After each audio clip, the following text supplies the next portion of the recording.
nakagayak na kami. Hello po. Maya-maya lang aalis na. Nagbibis na lang yung daddy namin.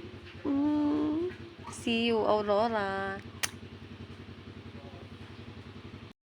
Travel update! Andito kami ngayon sa Pantabangan. Katatapos lang namin maglugaw. At hanggang ngayon, hindi pa napapa-upholstery yung kolong. Ayan. Sana si Dabane?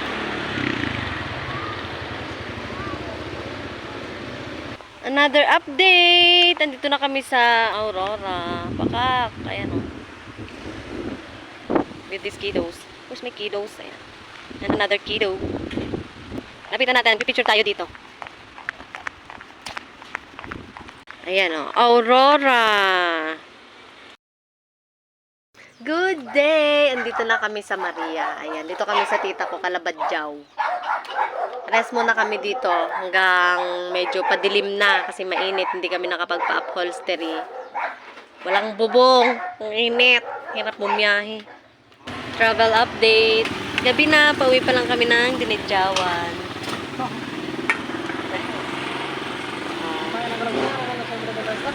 Ayan at nandito na kami sa longest bridge ng Dibutunan, Dipakulaw, Aurora. Look guys, yung kalsada nila dito sa kabundukan is merong naka-install na solar light. Naglagay sila niyan para iwas agaw linya. Kasi nga syempre kabundukan siya, walang street light. Hindi ko lang po sure kung dito pa lang sa papunta sa Dinadjawan meron yan. O diba, ang syala, ang laking tulong kaya niyan sa daan. Ganun pa man, nakakatakot pa rin kasi halos wala kaming kasabay sa biyahe. Napakadilim.